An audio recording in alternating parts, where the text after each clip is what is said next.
mana Aziz ni kata nak jumpa kat sini minum kopi bolak-bolak pasal buli. Ke aku yang kena buli ni? Alamak, mana? Aziz, sampai pun. Thank you so much, babe. So, hari ni kita bersama dengan Dr. Azmawati Muhammad Noor daripada Fakulti Pendidikan. Kita borak pasal buli di tempat kerja. Jom, sambil minum. Okey, jom. Jom.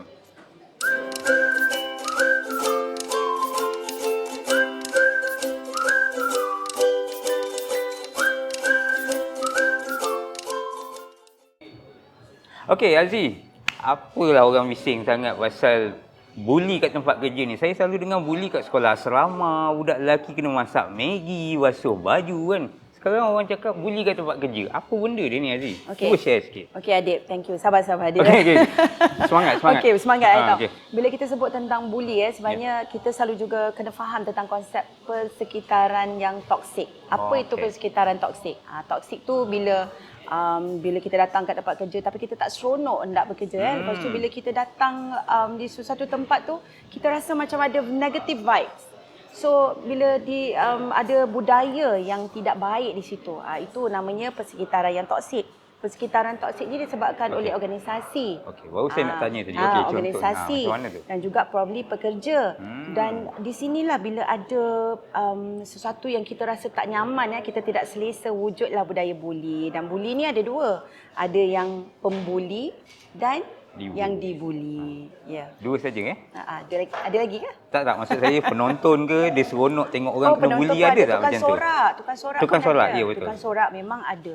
Sebab bila kita sebut tentang buli ni, selalunya kalau adik perasan, buli ni dia ada grup-grup dia. Dia ada klik-klik dia. Sebab pembuli ni selalunya mereka ini takut. Jadi mereka hanya berani bila mereka ada kawan-kawan yang tadi tukang sorak tu lah. Dan ataupun pembuli ini mungkin orang yang lebih berkuasa, yang ada pangkat dan yang dia rasa dia boleh tekan. So itu adalah ciri-ciri pembuli. Okey, kalau boleh kita balik dulu kepada definisi persekitaran toksik tadi tu, adakah benda ni sesuatu yang natural atau lebih cenderung untuk berlaku di tempat-tempat tertentu ke macam mana? Saya rasa soalan itu sangat baik sebab bila kita bercerita tentang persekitaran toksik ni, budaya kerja itu sangat penting. Kalau bila kita masuk kerja, kita panggil ada satu proses yang kita panggil selalunya orientasi ataupun onboarding. So this is good bila kita perkenalkan the culture of the organisation untuk orang-orang yang baru ni. Tetapi dalam kalangan tu sendiri sekiranya tidak dipantau, organisasi itu tidak memantau pekerja dan jadinya budaya buli yang saya kata tadi, orang atas menekan, senior versus junior, dan juga di antara kawan-kawan yang mungkin rasa macam dahlah orang tu rasa dia introverted, yang ni pula extroverted dan dia rasa rendah diri, tak tahu dan sekiranya macam budak baru pula masuk. Jadi saya rasa sebenarnya bila kita kata adakah ini satu benda yang cenderung berlaku di tempat tertentu, sebenarnya dia ditentukan oleh ataupun terhasilnya oleh siapa yang bekerja di situ. Apakah budaya yang hendak dibawa. Itu sebabnya bila kita nampak toksik, ada seorang yang toksik ataupun seseorang yang telah dibuli, kita sebagai mungkin pegawai atasan ataupun seorang rakan mungkin boleh membantu rakan yang dibuli itu tadi. Jadi jangan biarkanlah, soalnya orang yang dibuli ni dah akan rasa ketakutan. Okey, bergantung pada jawapan tu tadi, saya nampak ada dua cabang soalan yang sangat menarik. Satunya mungkin boleh Aziz kongsi sikit. Mungkin bagi penonton untuk kita kenal bentuk-bentuk buli tadi. Sebab tadi Aziz ada mention buli ni tak semestinya fizikal. Perasaan yang berbeza itu juga boleh dikategorikan sebagai buli. Mungkin Aziz boleh kongsikan? Okey, thank you Adib. Betul, buli ni dia melibatkan perasaan. First, tak semestinya fizikal. Kalau dulu di sekolah bolehlah orang nak mengkasari kita, tapi sekarang ni mungkin kalau kita nak kata mengkasari tu mungkin orang tu pun tak berani, tapi mungkin ada berlaku. Tetapi emosi tu yang paling kuat. Emosi sekarang dah cenderung kita menggunakan apa orang kata tu gadget. Kita ada telefon, kita ada whatever gadgets that we have. So ini adalah juga form of bully. So bully emosi di mana dah habis waktu kerja. So you rasa terbeban, orang call. Betul Bila bos call ataupun sesiapalah call, dia kata you kena buat ni, this, I want this to be done. So you akan rasa stres dan emosi you bila terganggu, sebenarnya dia bermula daripada kotak fikiran. So kita panggil CAP. So usually in psychology bila kita bangun pagi, we will tell ourselves. So kita nak pandu teksi lah CAP. Saya anggap itu teksi. kita nak pergi ke arah yang positif atau negatif. So sekiranya kita berasa tertekan ataupun kita berfikiran negatif dan kita akan merasakan emosi yang tertekan, behavior kita bila datang kerja macam mana. Dan bully emosi inilah yang saya rasa paling saya tak adalah kata paling teruk, tetapi memang akan terkesan kerana bila seseorang itu dibuli emosinya, dia susah hendak berkata-kata. Dia akan repress. Ini salah satu defense mechanism. Defense mechanism ada banyak. Jadi dia mungkin akan rasionalisasi atau rationalization. Dia akan kata, biasalah tu, they have the rights because they are bosses or probably they are my superiors. So it's normal to do that. Ataupun they will have this feeling like, alamak, this emotion I simpan je lah. Mungkin I je rasa macam tu. So all these defense mechanism akan mula terhasil. Jadi bully emosi ini adalah satu yang saya rasa sangat sakit. Sebab dia tidak dapat dieksternalisasikan atau we call it externalization. So you cannot externalize, you keep it inside, dia semakin sakit dan parah. So itu je. Bila mention benda ni berkaitan emosi dan sebagainya, dia berbeza dengan bila kita cedera, luka, kita boleh nampak dalam dia, sakitnya, parahnya macam mana. Tapi dari segi emosi ni, macam mana kita nak sebagai yang dibuli contohnya, kita start yang dibuli. Macam mana dia nak tahu dia sedang dibuli? Okey, macam mana nak tahu sedang dibuli? Bila datang kerja, seronok tak? Agak-agak. Okey. Tanya saya sekarang ni? Saya happy. Saya happy. Sebab tapi saya boleh bagi teka-teki tiap-tiap hari. Alhamdulillah.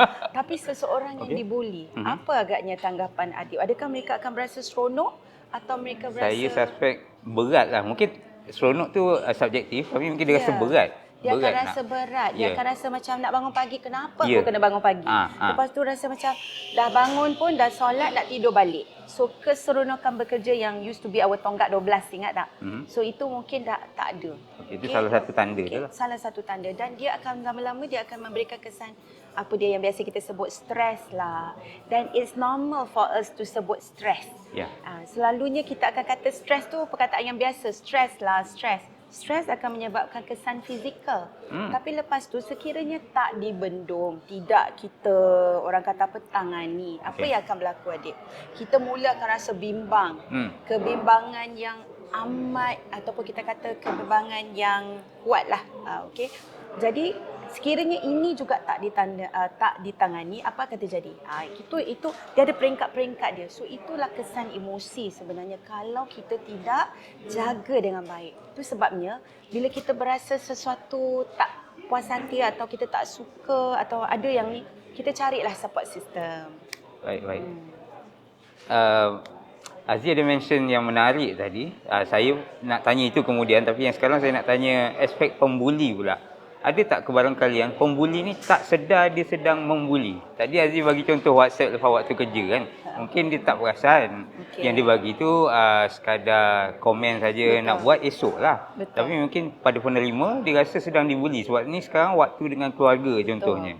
Jadi ada tak kebarangkalian pembuli ni tak sedar? Saya agak setuju dengan kenyataan itu, tapi sebab kadang-kadang kita sendiri mungkin buat perkara itu. Kita sendiri mungkin tanpa sedar pergi teks kepada kita punya staff ataupun juniors.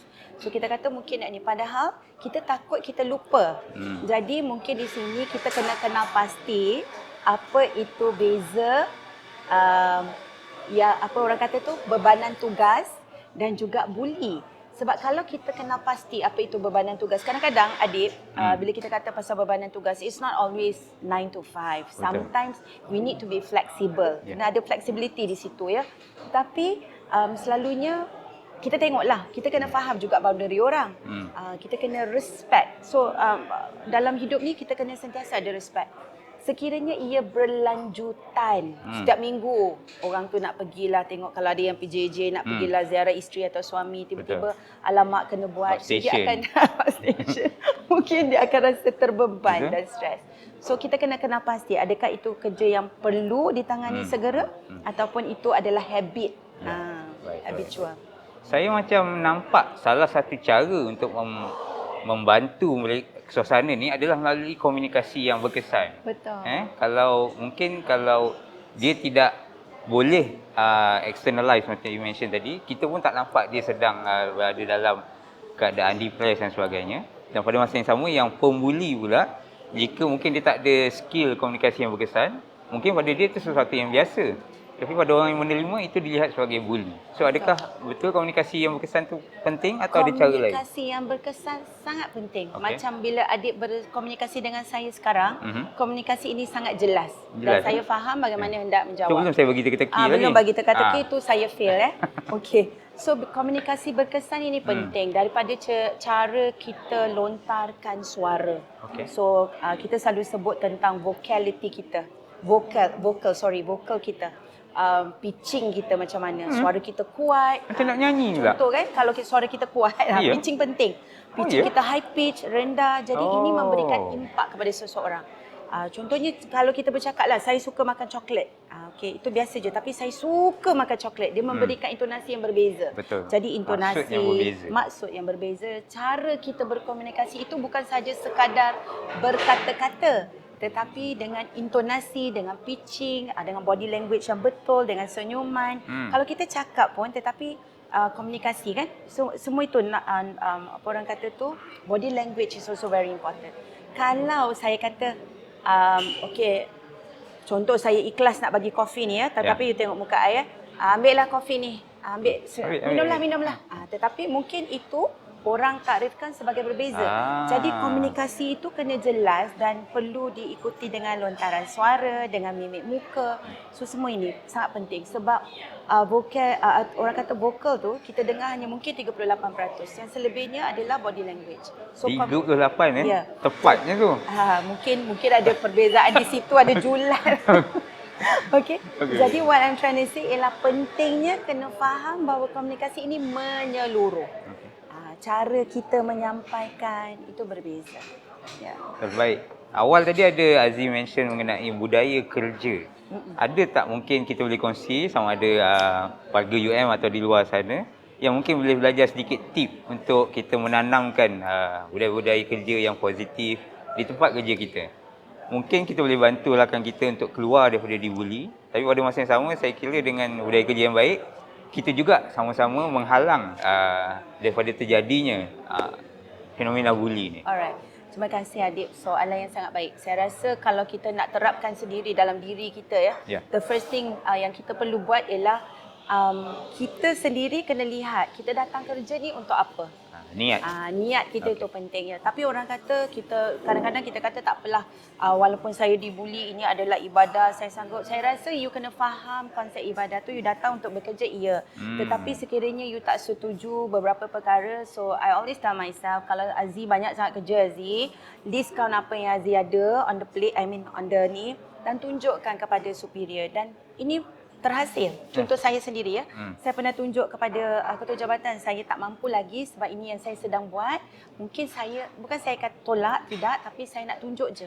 And bila dia nampak, dia rasa macam you're doing this. Mungkin dia lupa juga. Jadi saya sangat hargai komunikasi itu perlu ada, jangan takut. Selalunya kita sering rasa macam takut nak berkomunikasi dengan baik dengan our bosses.